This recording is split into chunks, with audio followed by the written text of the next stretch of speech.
नमस्कार मेरे प्यारे YouTube के साथियों, मैं हूं मिस्टर मिट्ठू आलम और आज एक बार फिर से आपके सामने एक जबरदस्त कहानी लेकर हाजिर हूं। तो साथियों, आज की जो कहानी मैं आपके साथ शेयर करने वाला हूं, वो बहुत ही जबरदस्त और कमाल की है।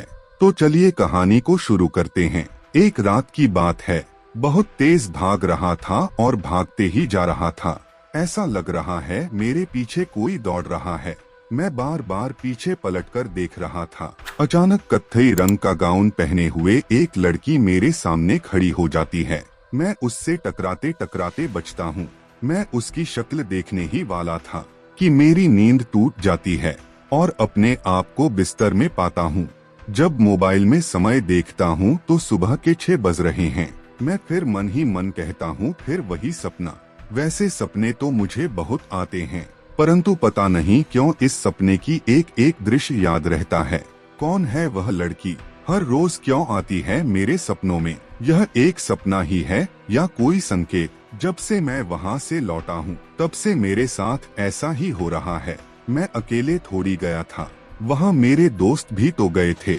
सपने उनको क्यों नहीं आते? और जब मैं उनसे इस बारे में बातें भी करता हूँ तो वे सभी के सभी मेरा मजाक बना देते हैं। वे लोग कहते हैं कि वहाँ उस जगह की भूतनी है जो तेरे पीछे पड़ी है और पसंद करती है तुझे। अब तो मैं उस बारे में उनसे बात भी नहीं करना चाहता। कहीं सच में वो भूतनी तो नहीं। आदतन मैं फिर अपने आप बड़बड़ाने लगा। खैर छोड़ो, मुझे कॉलेज जाना है वरना बस के लिए देर हो जाएगी।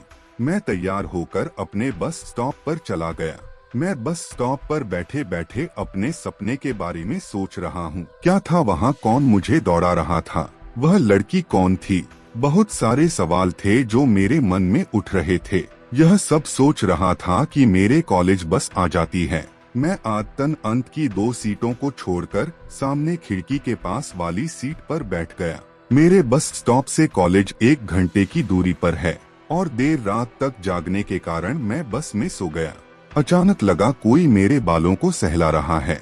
मैं अचानक उठा और पीछे देखा तो वहाँ कोई नहीं था, पर फिर भी मुझे वहाँ किसी के होने का एहसास अभी भी था। तभी मेरे सीनियर सर ने मुझे आवाज दी कि अरे जीवन, तुम यहाँ क्यों बैठे हो? मेरे पास बैठ जाओ। मैं भी पीछे अकेले बैठकर थोड़ा डर सा गया था, इसलिए सर के पास तुरंत बैठने चला गया।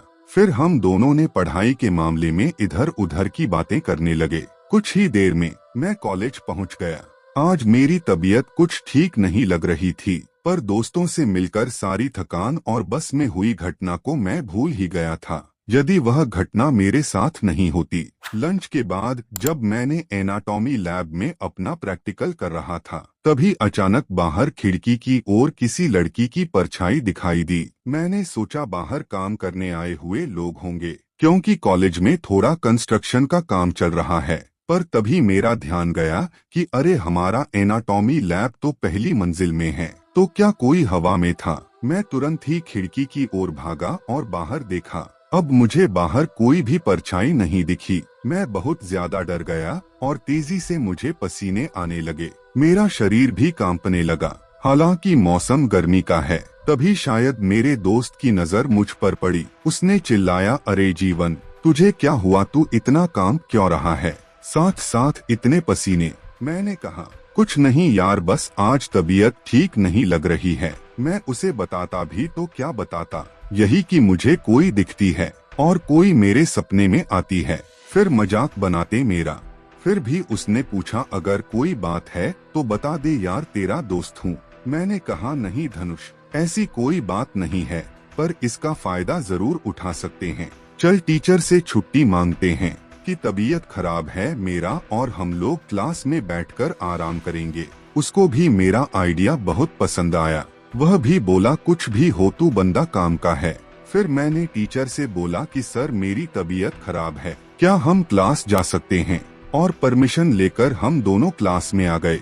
फिर धनुष ने कहा, खाली पीली बैठे हैं, उससे अच्छा तो चल टिकटॉक बना लेते हैं। मैंने भी बोला, जरूर, पर इस बार एक्टिंग तो मैं ही करूँगा ना, हर बार तू ही करता है। उसने भी सर हिलाकर हाँ कहा। फिर मेरा मोबाइल लेकर वह मेरी प्यारी प्यारी 2 अखियां गाने में सूट करने लगा और मैं एक्टिंग करने लगा।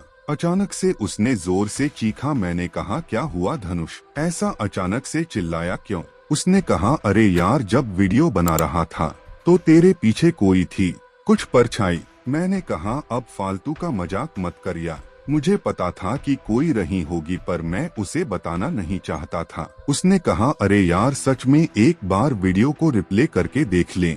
मैंने भी कहा, चल ठीक है। उतनी ही समय में मेरा एक और दोस्त संजीव क्लास में आया। सालों मुझे अकेला छोड़कर आ गए, कभी पूछ भी लिया करो मुझे। हम दोनों ने एक साथ उसे कहा, साले तू पढ़ाई लिखाई में ध्यान दे, हमारे बीच में ना आइयो। देखा तेरा क्लास टेस्ट का मार्क्स कितना कम है और इस बार भी कम आ गया ना तो हमको फिर सुनाएगा कि तुम ही लोगों की वजह से इतने कम मार्क्स आए हैं। उसने भी कहा, मैं भी यहाँ तुम लोगों से गप्पे लड़ाने नहीं आया हूँ, मैं तो बस नोट्स कॉपी लेने आया हूँ, लिखना है। ऐसा बोलकर वह कॉपी लेकर चला गया।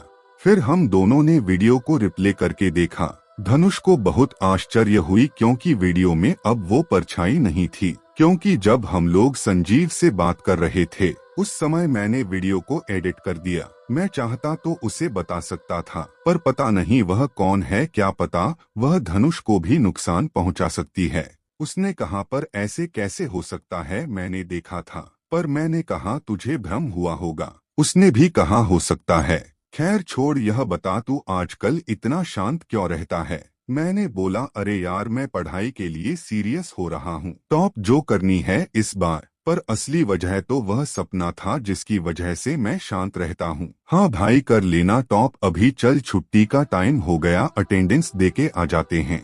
धनुष ने कहा, कुछ ही देर में कॉलेज की छुट्टी हो गई। रास्ते में बस मेरे साथ कोई घटना नहीं हुई जिससे मुझे अच्छा लगा। कुछ ही देर में मैं घर भी पहुंच गया। घर पहुंचकर बहुत ज्यादा थक गया था, इसलिए खाना खाया और सो गया। अचानक से मैं हड़बड़ाकर उठा। मैं पूरा पसीने पसीने हो गया था क्योंकि मैं इस बार सपने में अपने आप को किसी जंगल में पाया था। ऐसा जंगल जहां मैं कभी गया ही नहीं। उस जंगल में अजीबोगरीब पत्ते वाले बहुत लंबे लंबे पेड़ थे और कोई जानवर मेरे पीछे पड़ा था। वह जानवर भी बहुत ही अजीब था। 4 पैर थे, दांत हाथियों के जैसे बड़े और भयानक थे, 2 सींग भी थे और 2 तितली जैसे सूंड भी थे। मैंने आज तक ऐसा जानवर कभी नहीं देखा, पर इस बार मुझे लड़की नहीं दिखी। ऐसा क्यों हुआ यह मुझे नहीं पता, पर मैं सपने में उस लड़की को याद कर रहा था। पता नहीं क्यों अब मुझे उस लड़की की आदत हो गई है। मेरी जिज्ञासा उसकी ओर बढ़ गई है। अब मैं उससे वास्तविक जीवन मिलना चाहता हूँ। क्या वह लड़की मेरे वास्तविक जीवन में आएगी? मैं उस लड़की के बारे में सोच रहा था कि वो कौन है, वह क्यों आती है मेरे सपने में। मैं अभी तक उसका चेहरा क्यों नहीं देख पाया। मैं ऐसा सब सोच ही रहा था कि तभी अचानक कमरे में किसी लड़की की हंसने की आवाज आती है। मैं डर गया परंतु जिज्ञासावश आवाज की ओर भागा, पर अब वहां आवाज घर के बाहर की ओर से आ रही थी। मैंने मोबाइल निकाला और समय देखा, रात के 8 बजे हैं। मैं दीदी को बोला, मैं बाहर टहल के आ रहा हूँ। दीदी ने जवाब दिया कि जल्दी आ जाना, खाना भी खाना है। मैंने कहा, ठीक है जल्दी आ जाऊंगा। अब मैं तुरंत उस आवाज की ओर भागा, पर मैं जैसे जैसे उस आवाज की ओर भाग रहा हूँ वह आवाज और दूर जा रही है। मैं थोड़ा दूर आगे और चला, तभी मुझे एक सुने निर्माणाधीन इमारत में किसी की परछाई दिखी। मैं देखकर डर गया। मैं मन ही मन सोचा, भाई क्या पता क्या होगा वहाँ, क्या पता कोई भूत प्रेत हो। तभी उस इमारत से आवाज आई, इतने दिनों से जिसे देखने के लिए तुम तड़प रहे थे, क्या तुम्हें आज उससे नहीं मिलना है? मैंने कहा, कौन है अंदर? मुझे किसी से नहीं मिलना, मैं जा रहा हूँ। फिर अंदर से वही आवाज आई, तुम्हें मुझसे नहीं मिलना, तुम्हारे सपने वाली और वह कत्थई रंग की गाउन पहने हुए लड़की से। मैं डरते डरते कहा, तुम्हें मेरे सपनों के बारे में कैसे पता? अगर तुम मेरे सपनों में आती भी हो तो तुम कोई चुड़ैल ही होगी। मुझे नहीं मिलना तुमसे, मैं कोई चुड़ैल नहीं हूँ। मैं तो तुम्हारी दोस्त बनना चाहती हूँ। तुम चिंता मत करो, मैं तुम्हें नुकसान नहीं पहुँचाऊंगी। मैंने थोड़ी राहत की सांस ली। फिर भी मैं अभी डर और घबराहट के मारे अंदर जाने से डर रहा हूँ। मैंने कहा, मैं अंदर नहीं आ सकता, तुम बाहर आ जाओ। उसने कहा, मैं बाहर तो आ जाऊंगी पर तुम मेरे बारे में प्लीज किसी को मत बताना। प्रॉमिस करोगे तभी बाहर आऊंगी, ओके? पर तुम सच में कोई भूतनी तो नहीं हो ना? मैंने कहा, अब मैं भूतनी हूँ या नहीं हूँ तुम ही देख लो। ऐसा कहकर उस इमारत से एक सुंदर सी लड़की निकलती है। मैं तो उसे देखता ही रह गया। क्या हसीन चेहरा है, उसके बाल लंबे और घुंघराले दूध के जैसा, गोरापन लिए उसका शरीर और उसकी प्यारी सी मुस्कान जैसे। मैं उस पर फिदा ही हो गया। मैं उसे देखता ही रहा और मेरी आंखें खुले के खुले रह गए। मेरे पास कोई शब्द ही नहीं है कि मैं क्या बोलूं। तभी उसने कहा, ऐसे क्या देख रहे हो, कभी कोई लड़की नहीं देखी क्या? मैं थोड़ा झिझका। मैंने कहा, नहीं नहीं, मैं कभी सपने वाली लड़की हकीकत में नहीं देखी। फिर मैं हंसने लगा। उसने कहा, सिर्फ हंसते ही रहोगे या कुछ बात भी करोगे? मैं अभी थोड़ा झिझक ही रहा था। मैंने पूछा, तुम्हारा नाम क्या है? उसने कहा, सौंदर्या। वाह, क्या नाम है तुम्हारा, बिल्कुल तुम्हारी रूप की तरह। पर क्या? उसने पूछा, कौन हो तुम? मैं थोड़ा रुको फिर आगे कहने लगा, क्या कोई जादूगरनी है जो मेरे सपनों में आ जाती हो? मुझे अभी भी तुमसे डर लग रहा है। मैं जानना चाहता हूँ ऐसे कैसे कोई किसी के सपने में जा सकता है? अरे रुको रुको, एक साथ कितने सारे प्रश्न कर लोगे? अब तुम शांत रहो, मेरी बात को ध्यान से सुनो, सौंदर्या ने मुस्कुराते हुए कहा। मैंने अब शांत रहने में ही भलाई समझी। उसने कहा, मैं गंधर्व कन्या हूँ और मेरे पिताजी गंधर्व लोक के सेना अधिपति। मेरे पिताजी का नाम पुंजक तथा माता शुचिका है। क्या कुछ भी? मैं पागल लगता हूँ तुम्हें? यह गंधर्व वगैरह कुछ नहीं होते, सब एक कहानी है। एक मैं ही मिला था तुम्हें पागल बनाने के लिए। मैं जा रहा हूँ यहाँ से। मत बताओ। नहीं, ऐसा मत कहो, मेरा विश्वास करो, मैं सच में एक गंधर्व कन्या हूँ। तुम देख लो, मेरे पास शक्तियाँ भी है। ऐसा कहकर उसने मुझे हवा में उठा दिया। अरे, यह तुमने कैसे किया? मुझे डर लग रहा है, प्लीज मैं तुम्हारी बात पूरा सुनूंगा। और मुझे यकीन हो गया कि तुम गंधर्व कन्या हो। प्लीज अब तो मुझे नीचे उतारो। उसने अपनी आंखों से इशारा किया और मैं झट से आकर जमीन में गिर गया। अब तक मैं हांफने लगा। मन ही मन सोचा, किस मुसीबत से पाला पड़ गया। उसने कहा, अब तो यकीन आया ना? तो ध्यान से सुनो मेरी बातें, क्योंकि मुझे तुम्हारी जरूरत है। मेरी जरूरत? मैं हंसा और उससे कहा, इस 5 फुट 4 इंच सिंगल हड्डी और डबल बैटरी की जरूरत, वह भी तुम्हें, जबकि तुम्हारे पास मैजिकल पावर्स है। अच्छा, मैंने तो अपने बारे में बताया ही नहीं, चलो आप लोगों को बता देता हूँ। जैसे कि आपने पढ़ा, मेरी हाइट 5 फुट 4 इंच है, पतला दुबला सा, और ये मोटे फ्रेम वाले चश्मे लगा रखे हैं। रंग हालांकि गोरा है, पर दिखने में एकदम पढ़ाकू टाइप्स। पढ़ता तो नहीं, पर लोग की नजर में तो पढ़ाकू ही दिखता हूँ। मतलब देखा जाए तो पूरा भाई मटेरियल समझ रहे हो ना? भाई मटेरियल मतलब, अरे कोई लड़की मुझे पसंद भी आ जाए ना और उससे बात करूं तो मुझे अपना भाई बना लेती हैं। इसी चक्कर में 20 साल का हो गया हूं, पर अब तक बेचारा सिंगल हूं। बाकी मेरे सब दोस्तों के एक से बढ़कर एक गर्लफ्रेंड है और मैं बेचारा ठहरा सबका भाई। अच्छा चलो, मैं जीवन पुराण बंद करता हूँ और अपने पॉइंट में आता हूँ। उसने कहा, तुम शांत रहोगे? मैं चुपचाप मुंह में उंगली रखकर करके किनारे खड़ा हो गया। उसने कहना शुरू किया, हमारे महाराज यानी कि गंधर्वराज अक्ति गंधर्व लोक के सबसे महान राजा पुष्पदंत के 100वीं पीढ़ी है। तकरीबन आज से 7 वर्ष पहले महाराज के एकमात्र पुत्री अनुकृता को किसी अज्ञात शक्ति ने अपहरण कर लिया था। महाराज ने बहुत कोशिश किया उनका पता लगाने के लिए, परंतु किसी भी प्रकार से उनका पता नहीं चल पाया। कुछ वर्षों पश्चात हमारे कुलगुरु सूर्यप्रण ने अपनी दूरगामी शक्तियों से पता लगाया कि राजकुमारी अनुकृता का अपहरण दैत्यराज शंभा के पुत्र उचाल ने किया है तथा उन्हें सप्त आधार के नीचे यही मरुलोक में छुपा दिया गया है।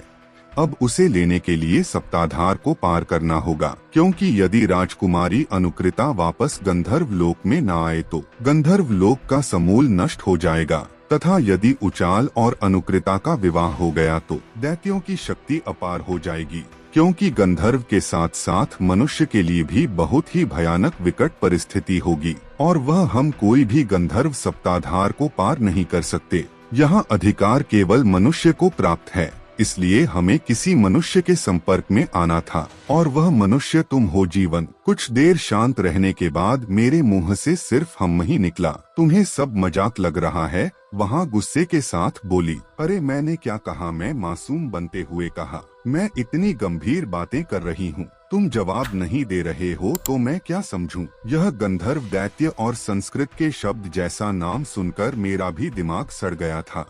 मैंने भी चिढ़ते हुए कहा, ओ हेलो मैडम, आपके महाभारत रामायण जैसे कहानियाँ सुनकर मेरा भी दिमाग खराब हो गया है। यह सब 4-5 हजार साल पहले वाली बात है। अब न कोई गंधर्व है और न कोई दैत्य। 2-4 मैजिक के ट्रिक्स क्या सीख लिए अपने आप को गंधर्व कन्या बता रही है। जाओ और ये कहानी किसी और को सुनाना। क्या सच में तुम्हें लगता है कि मैं यह सब मजाक कर रही हूँ? हाँ, यह मजाक नहीं तो और क्या है। आज के समय में गंधर्व दैत्य और देवता होता कहाँ है? अच्छा, ये सब मजाक लग रहा है। अच्छा, वह दिन तो याद होगा तुम्हें जब तुम और अपने दोस्तों के साथ तुम्हारे गांव से दूर पहाड़ों में बने प्रागैतिहासिक खंडहर में घूमने गए थे। तो वहाँ जो हुआ था वह भी क्या मजाक था? वहाँ गंधर्व देवी की मूर्ति, क्या उसे भी भूल गए? और वह दरवाजा याद है न, या उसे भी भूल गए? क्या तुम्हें यह सब कैसे पता है? क्योंकि उसी खंडहर ने हमें तुमसे मिलाया है जीवन। मतलब मैं कुछ समझा नहीं, आज बहुत देर हो गई है, हो सके तो समझना, उसने कहा।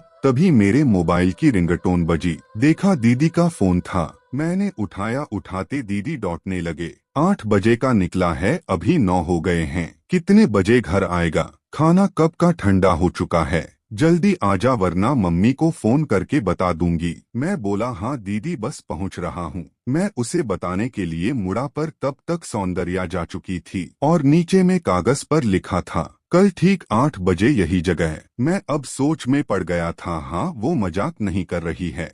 उस दिन जो हुआ था सच में बहुत डरावना था। मैं उस दिन को कैसे भूल सकता हूँ? और वो मूर्ति, नहीं, मुझे इस लड़की से नहीं मिलना चाहिए। क्या पता कोई काली शक्ति वाली डायन हो जो मुझे अपने वश में करना चाहती हो, पर उसने अभी तक कुछ किया ही नहीं। वह तो बस मेरी मदद चाहती है। जीवन, तू मदद कैसे कर सकता है? तेरे पास तो कुछ शक्ति भी नहीं है। स्कूल की लड़ाई में भी तो खुद को पीटवा के आ जाता है। और क्या बोली वो सप्त आधार पार करना है, जिसका मतलब तो मैं जानता भी नहीं। मैं मन ही मन अपने आप फैसला ले लिया था कि अब मुझे उससे नहीं मिलना है। मैं अपने आप बड़बड़ाते हुए रूम पहुंच गया। दीदी गेट के पास खड़ी थी। मेरे आते ही उसने बरसना शुरू कर दिया। क्यों रे, गर्लफ्रेंड बनाने लग गया क्या? 1.5 घंटे से रूम से बाहर है और खाने पीने और पढ़ने लिखने की भी होश नहीं है। अरे दीदी, आप भी ना, बस टहल ही तो रहा था। अच्छा जा, खाना गर्म करती हूँ, खा ले। मेरा खाना खाने का मन नहीं था, पर दीदी फिर कुछ बोलेगी सोचकर मैंने खा लिया। मैं थोड़ी देर किताब निकालकर पढ़ने बैठ गया, पर मेरा ध्यान पढ़ाई में नहीं लग रहा था। मैं बार बार सौंदर्य के बारे में सोच रहा था और यह भी सोच रहा था कि वह कैसे जानती है कि मैं अपने गांव के पास वाली पहाड़ियों में घूमने गया था, क्योंकि यह बात आदित्य, जय और मेरे अलावा कोई नहीं जानता। बात तब की है जब मेरे फर्स्ट सेमेस्टर के एग्जाम खत्म हो गए थे। तब मैं अपने दोनों दोस्तों के साथ कहीं नई जगह घूमने का प्लान बनाया। मेरा गांव प्रकृति की गोद में बसा हुआ बहुत ही सुंदर जगह है। उसके आसपास स्थित पहाड़ियों में सप्तर्षियों का महाभारत कालीन आश्रम फैला हुआ है, जिसे देखने दूर दूर से पर्यटक देखने आते हैं। उन्हीं में से एक पहाड़ था जहां एक ऋषि का आश्रम है, पर वहां पहाड़ में जाना 4 सालों से बंद था, क्योंकि 4 साल पहले उस पहाड़ में 21 लोगों की संदिग्ध अवस्था में मौत हो गई थी। तो जिला सरकार ने उस पहाड़ में जाना मना कर दिया था। हालांकि खबर आई थी और पूरे क्षेत्र में बात फैल गई थी कि वहां एक सनकी साधु रहता है जिन्होंने 21 लोगों को मारा था। तब से वह साधु भी लापता था। यह प्लान मेरा ही था। हमने उस पहाड़ में जाने की सोची, जो शायद मेरी सबसे बड़ी गलती थी। पर आदित्य और जय मेरी बात नहीं माने थे, क्योंकि उन्हें डर था कि साधु उन्हें भी मार न दें। मैंने जिद की, किंतु अगर तुम लोग नहीं जाओगे तो मैं अकेले चला जाऊंगा। इसलिए उन्होंने मन मार कर हाँ कह दी। फिर अगले दिन हमने वहां जाने का प्लान बनाया। तो दोस्तों, आगे की कहानी सुनना चाहते हैं तो कमेंट कीजिए और आगे की कहानी को जरूर लाएंगे। तो साथियों, आज की हमारी यह स्टोरी यहीं पर कंप्लीट होती है और मुझे पूरा यकीन है कि यह स्टोरी आपको काफी पसंद आई होगी, क्योंकि इस स्टोरी में कई सारे मोड़ थे और स्टोरी में सस्पेंस काफी और कॉमेडी भरी हुई थी। अगर आपने यह स्टोरी अंत तक सुनी है तो मुझे कमेंट में जरूर बताएं कि यह स्टोरी आपको कैसी लगी, क्योंकि काफी कम लोग ऐसे होते हैं जो सबसे आखिर तक कहानी को सुनते हैं, लेकिन आप उन चुनिंदा लोगों में से एक हैं जो आखिर तक इस स्टोरी को सुन रहे हैं। तो मैं तहे दिल से और हृदय की गहराई से आपका और आपके परिवार को धन्यवाद करता हूं और उम्मीद करता हूं कि यह स्टोरी आप अपने दोस्तों के साथ भी शेयर करेंगे। तो तब तक के लिए आगे आने वाली स्टोरी का वेट कीजिए और अपना ख्याल रखिए और दूसरों का भी ख्याल रखिए। खुदा हाफिज।